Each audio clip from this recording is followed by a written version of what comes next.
السلام علیکم۔ آج کی ویڈیو میں ہم لوگ جانیں گے ریختہ کسے کہتے ہیں۔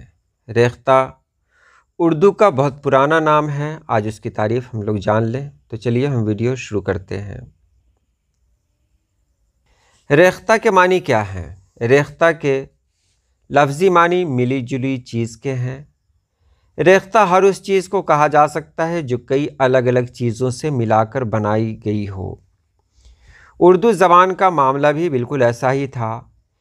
جب اردو شروعاتی دور میں تھی تو اس میں کچھ فارسی، کچھ ترکی، کچھ عربی، کچھ برج، اودھی، دکنی، راجستھانی، پنجابی اور کچھ ہریانوی الفاظ تھے۔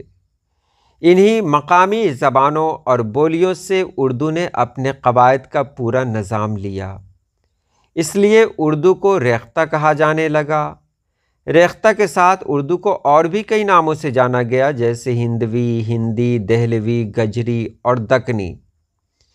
19ویں صدی کے اواخر میں لفظ اردو زبان کے نام کے طور پر اختیار کیا گیا۔ تو ریختہ ایک پرانا نام ہے اردو کا، اور معنی کیا ہے؟ ملی جلی چیز، یعنی جس میں کئی طرح کی چیزیں ایک ساتھ ملے۔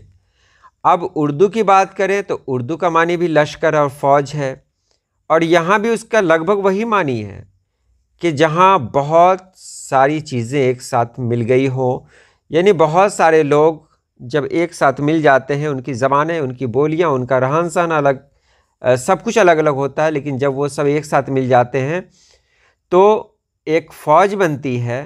اردو بھی بالکل وہی ہے کہ اس میں کئی زبانوں کے الفاظ ہیں، اور اردو نے ان الفاظ کو اس طرح اپنے اندر سمو لیا ہے کہ اب وہ سارے الفاظ اردو کے اپنے لگتے ہیں۔